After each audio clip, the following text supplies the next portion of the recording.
Hi everyone, this is Jen with BritMums, and we are here today learning about family travel and safari tips. We have with us Ali Drika, who is an expert guide living in Africa, and he's with the Four Seasons Safari Lodge Serengeti and also runs the Discovery Center there. Also joining us is we have two of my BritMums confrères, as well as travel bloggers, family travel bloggers in their own right, Mari and Susanna. Hi, everyone. Hello. Hi.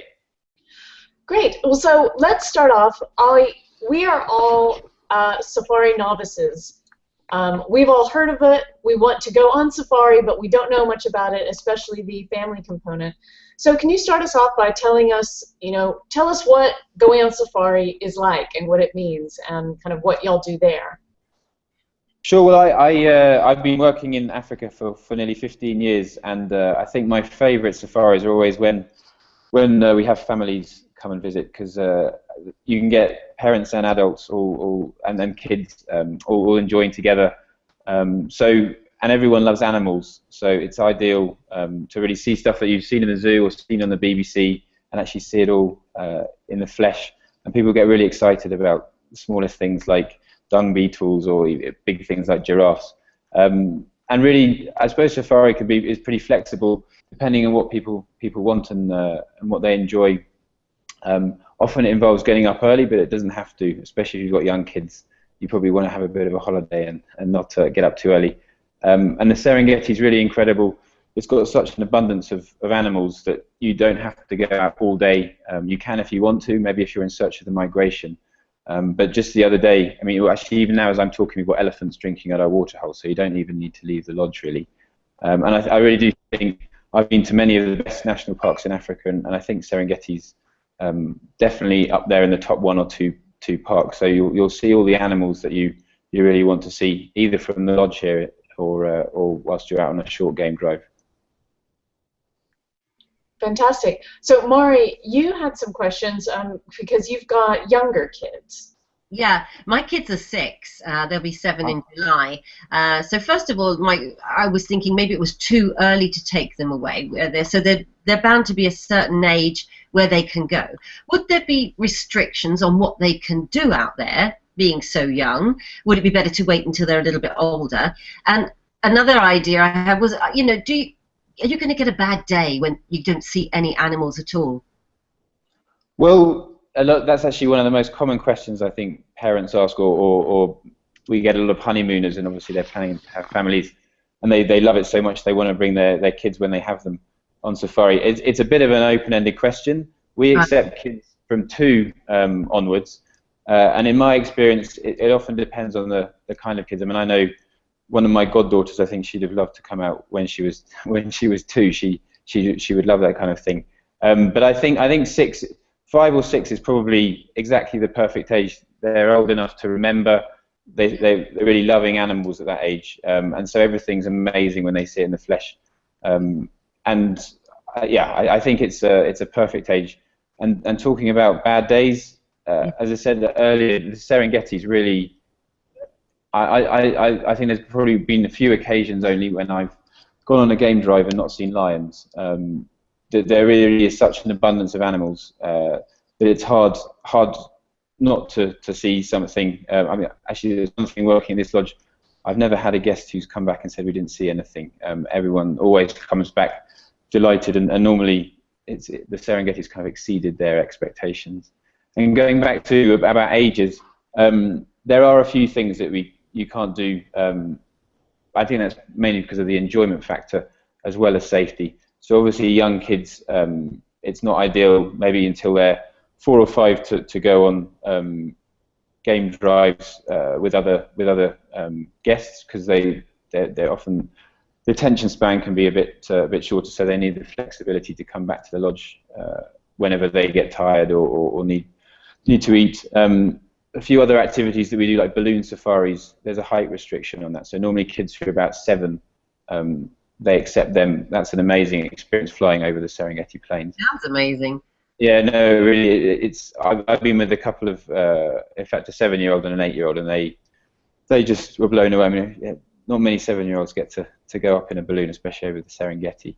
And then we also do walking safaris. So there's obviously a safety element there, and the age limit there is 16. But what we do to kind of compensate for kids, because they probably get the most out of walking safaris, is we do at the lodge here we have raised walkways, so it's perfectly safe. You're not going on the ground. So they do their own little mini walking safaris within the safety of the lodge compound. Go out with a couple of Maasai, learn how to make fire from rubbing two sticks together, learn how to brush their teeth with a toothbrush made from a tree, that kind of thing. So we always try and compensate if they can't go and do stuff that adults can do something that's probably even better for them. That sounds amazing.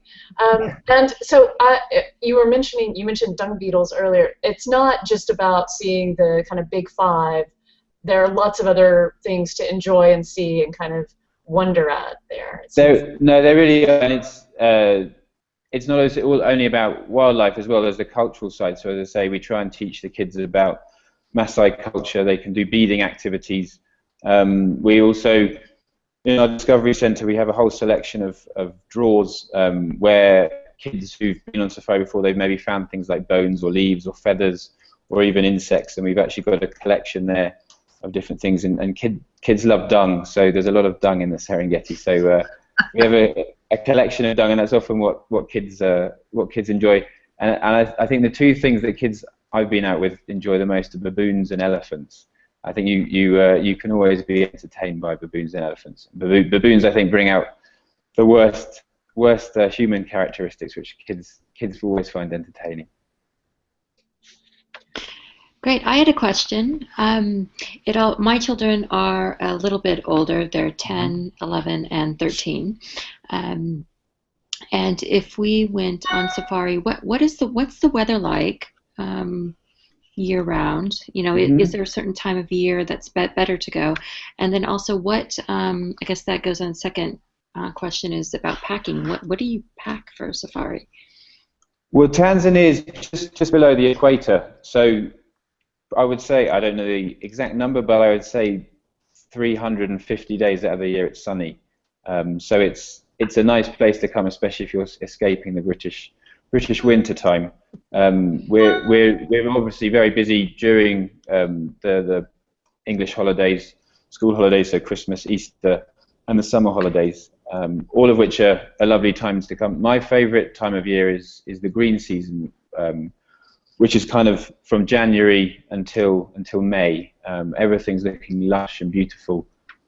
And even though it's the rainy season, it doesn't necessarily mean it will rain every day. In fact, it won't rain every day. It normally just rains maybe every 3 or 4 days for an hour in the afternoon. And even that is a beautiful thing to watch as the clouds build up and you get these lightning storms. And the great thing about our lodge is that we have a kids club where we have activities. There's all the mod cons, so for older kids who are into things on the internet, we've got Wi-Fi around the lodge. Our kids club's got Xboxes and Wii's, and every Disney, African movie and Pixar movie that's come out. So even if it is a rainy day, there's plenty to do here. We don't want them doing that, Ollie. You're right. And quite a few parents ban them from doing that, but it's a nice safety net if you're a bit nervous about bringing your kids, taking them out of their comfort zone. A lot of people I know who've been to tented camps, that's always their worry, is that their kids might get bored. So you're right, most of the time our kids club only gets visited in the evening after dark, because kids are just loving seeing the animals out there in the flesh, out in the bush. So tell us about the Discovery Center, because that's a big component of what y'all do, right? Sure, I think we're unique in terms of safari lodges. We have an educational discovery centre based at the lodge, and the idea there is Four Seasons likes to try and educate its guests about the area that it's in, and obviously our guides do that when they're taking guests out on a game drive.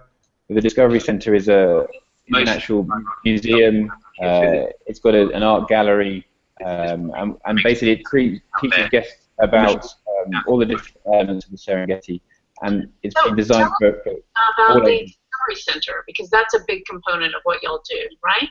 Sure. I think we're unique in terms of safari lodges. We have an educational discovery centre. I can hear myself. So the idea that Four Seasons likes to try and educate its guests about the area that it's in, and obviously when they're taking guests. The Discovery Centre is a natural museum, I'm still hearing myself. An art gallery, and basically the Discovery Centre's all the it basically. Sorry about that. We seem to have had a bit of a technical difficulty with a bit of feedback when we had another travel blogger join us, Greta, who we'll try and get her back. But yes, so you're saying, just to wrap up what you were saying about the Discovery Center? So yeah, it's basically an educational centre, and we work to educate guests back at the lodge about the Serengeti and Tanzania and the various different cultures in the country. We also work with local researchers to try and help them with their conservation work. So a couple of things that kids love, there's an online, there are these things called camera traps that kids can set up around the lodge that take photos of animals as they move past. And there are about 200 set up around the Serengeti, which kids can go online and actually help researchers identify which animals those camera traps have caught, which kids absolutely love. And according to the researchers, kids are actually way better than adults at doing that. And we also help the cheetah researchers identify cheetahs that move around the park. So as well as learning, you're also helping conserve the wildlife that the guests are seeing in the Serengeti. Well, so finally, I think Greta's not able to join us, but a question she had is a bit more kind of on the practical side. What should we expect? You know, is it bathrooms, electric lights, gourmet food? Is it a bit more kind of roughing it? Can you choose between those two experiences in the same place? At Four Seasons, it's definitely not roughing it. It's the nicest lodge I've ever been to in Africa, and it has all the comforts you'd expect from a Four Seasons and a 5-star hotel. It really is lovely, and we've got 3 different restaurants, fantastic food, pool, as I said, Wi-Fi if you need it, 24-hour power, but you still feel that connection with the wildlife. As I say, there are elephants just outside. I can see out the corner of my eye, drinking at our water hole. But you're very, very safe, and the rooms are appointed as you'd expect the Four Seasons to be. You can go to tented camps, and Four Seasons is actually building in the next few years a tented camp near the Ngorongoro crater. So we're hoping to offer our guests the best of both worlds. They can experience both, but in Four Seasons style. Well, so I think we've kind of come to the end of our time, but tell us, do you have any kind of parting tips or advice, especially in regards to parents and families going on safari? Like I said, my favorite guests to take on safari are families, especially multi-generational families. And we're, again, perfectly equipped. We have different size villas and suites, so multi-generational families can come out and really not only enjoy being together, but also, I mean, safari is a unique experience, and we're a unique lodge, and I think it really is a fantastic way for families to bond and share the wonderful savannah here, and also just share memories of doing something unique together. So I would, if you've got grandparents who are keen to come, I'd bring them along as well. Excellent. Well, thank you, Ollie, for spending some time with us this morning and joining us from Africa. My pleasure. Thank you also, Mari, who blogs at Mari's World and is our BritMums blog editor, and my co-founder, Susanna, who blogs about travel at A Modern Mother. We will be promoting this on the BritMums blog. You can see it on our YouTube channel, BritMums TV. Please do subscribe and join us again for more hangouts on travel and other interesting topics. All right, bye everyone. Bye. Bye. Thanks. Bye.